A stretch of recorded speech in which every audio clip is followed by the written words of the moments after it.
আপনাকে ধন্যবাদ শামসুজ্জোহা।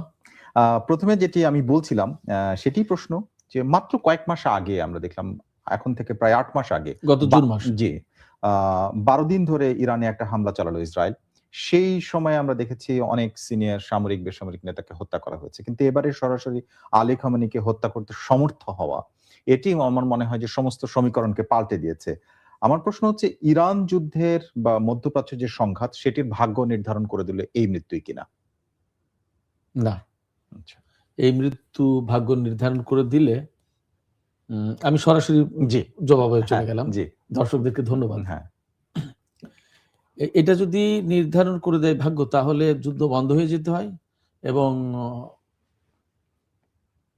আমেরিকা এবং ইসরায়েলের যে প্রত্যাশা, ইরানের ইসলামী সরকারকে উৎখাত করে দেয়া এবং তাদের পছন্দের সরকার প্রতিষ্ঠা করা, সেগুলো হয়ে যায়।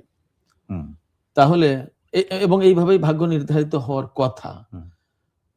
অথবা ইরান এবার যে যুদ্ধটা করছে তারও একটা লক্ষ্য আছে।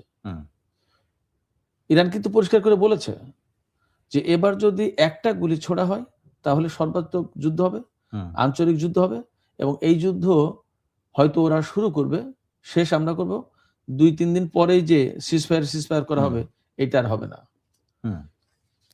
আমি বলি যে আমি তো রেডিও তেহরানে থাকার সময় লিখেছি, বলেছি, প্রচুর পড়াশোনা করার চেষ্টা করেছি, এবং ফ্যাক্ট হচ্ছে যে আমি ইরান বিষয় নিয়ে আজ ৩৫-৩৬ বছর আমি কাজ করি, ভাবি, চিন্তা করি, পড়ি, বুঝি, লিখি।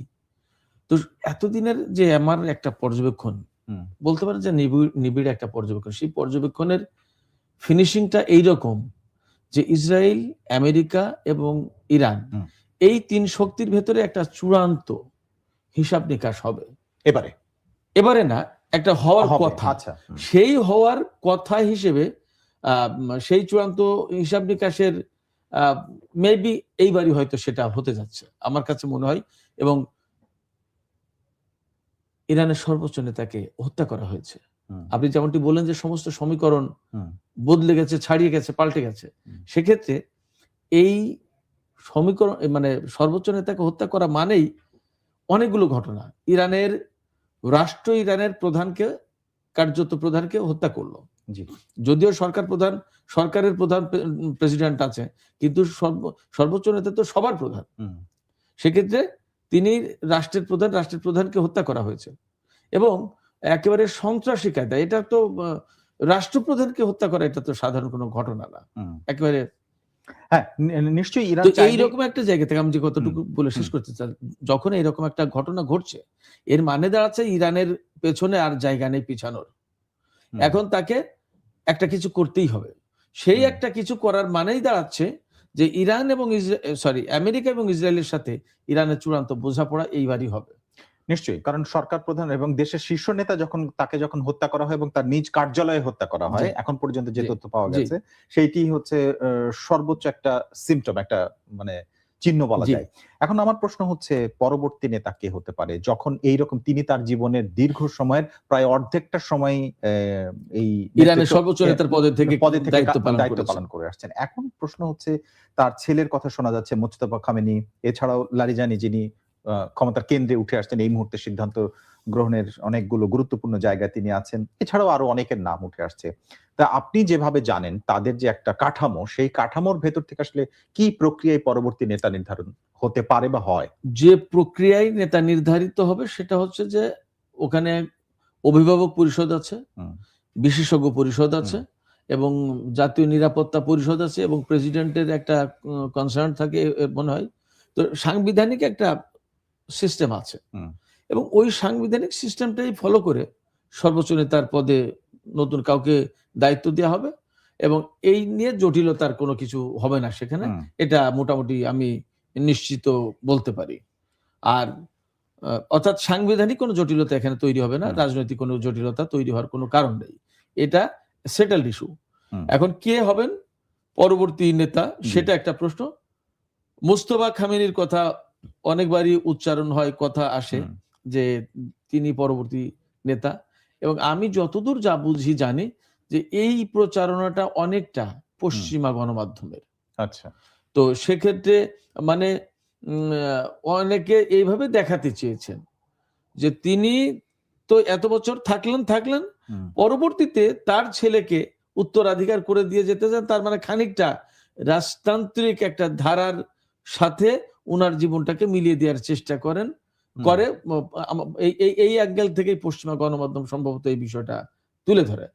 আমার মনে হয় না যে মোস্তফা খামেনি নির্বাচিত হবে, এবং এই ব্যাপারে তিনি কিন্তু কোনো ওই যে যোগ্যতার কোনো বিষয় আছে নাকি তার ছেলের জন্য হবে না? না, ছেলের জন্য তিনি ছেলে বলে হবেন এই কথা বলা হয়, প্রচার করা হয়, কিন্তু তিনি ছেলে বলে হবেন না এইটাই বরং অনেকটা খানিকটা সত্যি। যদি যোগ্যতার প্রশ্ন থাকে, ডেফিনেটলি যোগ্যতার তো প্রশ্ন আছে। সর্বোচ্চ নেতা, তিনি পররাষ্ট্রনীতি দেখবেন, প্রতিরক্ষা নীতি দেখবেন, টোটাল দেশের তিনি তো অভিভাবক হবেন, প্রেসিডেন্ট, সংসদ সবার অভিভাবক। তো সবার অভিভাবক যখন, তখন তো তার ওই রকম কোয়ালিটি, তার ওই রকম এক্সপিরিয়েন্স, তার ওই রকম আপনার কম্পিটেন্স এগুলো থাকতে হবে। তো তা না হলে তো তাকে এই রকম পজিশনে তো বসানো যাবে না। সেক্ষেত্রে এটা ওই অভিভাবক পরিষদ এবং বিশেষজ্ঞ পরিষদ বা সাংবিধানিক যে সিস্টেম এবং এই কাজে যাদের নিযুক্ত থেকে নেতা নির্বাচন করার কথা তারা করবেন, এবং ডেফিনেটলি এই জায়গায় যোগ্যতা, অভিজ্ঞতা এবং পলিটিক্যাল তার কনসাসনেস, তার জ্ঞান, তার যোগ্যতা, তার দূরদর্শিতা, এই সমস্ত বিষয়গুলো বিশেষভাবে বিবেচনায় আনা হবে। আপনি যেটা বলছেন সেটা হচ্ছে যে একটা প্রসেস আছে, সেই সিস্টেম অনুযায়ী এটা পরিবর্তিত হবে, সাংবিধানিক একটা মানে সমাধান দেয়া আছে। কিন্তু আপনি আজকে আমাদের পত্রিকায় একটা লেখা এসেছে, সেখানে আপনি বলেছেন যে যে ইরানে যে ক্ষমতার পালাবদল, এটি অবশ্যই প্রয়োজন এখন, কিন্তু সেই ক্ষমতার পালাবদলটা খুব সহজ হবে না। সেই সহজ হবে না বলতে আপনি আসলে কি বলছেন? সমস্যাটা কোথায়? খুবই, আমি ওই জায়গায় যেটা আমি বুঝেছিলাম, আমাকে যে প্রশ্ন করা ছিল, আমি যে কথার প্রেক্ষাপটে ক্ষমতার পালাবদল সহজ হবে না বলতে বুঝিয়েছিলাম যে ইসরায়েল এবং আমেরিকা যে ইরানে ক্ষমতার পালাবদল ঘটাতে চাই, এই পালাবদল ঘটানোটা খুব সহজ হবে না। অর্থাৎ ইরানের সরকার পরিবর্তন করাটা আমেরিকা এবং ইসরায়েলের জন্য খুব সহজ হবে না। রেজিম চেঞ্জের যে ব্যাপারটা, ওইটা মিন করেছি যে ওইটা সহজ হবে না। আর এমনি যে ইরানের যে এই যে সর্বোচ্চ নেতা চলে গেলেন, তার জায়গায় নতুন কোন নেতা নির্বাচন, এইটা কঠিন হওয়ার কিছু নেই, জটিল হওয়ার কিছু নেই। বরং আমি তো বললাম যে এটা সাংবিধানিক প্রক্রিয়ায়, মানে সেটেলড ইস্যু, যেহেতু সাংবিধানিক প্রক্রিয়া এটা হয়ে যাবে। আমি সহজ হবে না বলতে আমি মিন করেছিলাম ইসরায়েল এবং আমেরিকা যেটা চায় ওইভাবে হবে না, ওইটা হবে না। মানে ইসলামী ইসলামী শাসন ব্যবস্থার অবসান ঘটিয়ে, ইসলামী সরকার বা বিপ্লবী সরকারের অবসান ঘটিয়ে তাদের পছন্দ মতো, যেমন রেজা শাহের ছেলে রেজা পাহলভিকে তারা বসাতে চান, এই বসানোটা খুব সহজ হবে না। আমি এটা আচ্ছা, এবার একটু আসি, এমনি যে কোনো একটা দেশের সবচেয়ে নিরাপদ এবং সবচেয়ে বেশি সিকিউরিটি দেওয়া হয় সেই রাষ্ট্রের প্রধান, সর্বোচ্চ নেতা, তারপরে প্রতিরক্ষা মন্ত্রী, সশস্ত্র বাহিনী প্রধানরা খুবই সুরক্ষিত একটা জায়গার মধ্যে থাকে। এবং ইরান এই সময়ে বেশ কিছুদিন ধরে টানা একটা যুদ্ধ পরিস্থিতির মধ্যে আছে। সেই রকম সময় আপনার মনে হয় যে সশস্ত্র বাহিনীর প্রধান মুসাভিকে, তারপরে নাসির জাদে প্রতিরক্ষা মন্ত্রী, যাদেরকে হত্যা করা সম্ভব হয়েছে, এবং সবশেষ আপনার সর্বোচ্চ নেতাকে, এইটা একই সাথে একদম পরপর হত্যা করা সম্ভব হলো, আপনার কাছে কি মনে হয় যে এইটা গোয়েন্দা ফেলিওরের জন্য হয়েছে এবং সেটা ইরানের দুর্বলতা আসলে আছে? এই জায়গায় তো অবশ্যই বলতে হবে যে গোয়েন্দা ফেলিওরিটি। কারণ যখন এই বিভাগটা সফল, তখন তো এই ধরনের হামলার আগেই তাদের কাছে তথ্য থাকার কথা, আসার কথা, যে এই হতে যাচ্ছে, এখান থেকে এক্ষুনি আপনারা মুভ করেন, জায়গা ছাড়েন, সেই পজিশনে যান, ইত্যাদি ইত্যাদি। এইটা যেহেতু হয়নি, তাহলে ডেফিনেটলি গোয়েন্দা ব্যর্থতা, এটা একটা ব্যাপার। আর একটা ব্যাপার হচ্ছে যে গোয়েন্দা ব্যর্থতা মানে সামগ্রিকভাবে উত্তর তো একটাই, গোয়েন্দা ব্যর্থতা তো বটেই, কিন্তু এর সাথে আরো কিছু যদি এর সাথে যুক্ত করা যায় সেগুলো বলা যায়। যেমন এই গোয়েন্দা ব্যর্থতা এর সাথে এমন হতে পারে যে ভেতর থেকেই এজেন্টরা তো কাজ করে থাকে। যেমন আপনি জেনে থাকবেন নিশ্চয়ই যে ইসরায়েলের প্রধানমন্ত্রী বেনিয়ামিন নেতানিয়াহুর দপ্তরের চিফ অফ স্টাফ, তাকে কিন্তু গৃহবন্দী করে রাখা হয়েছে।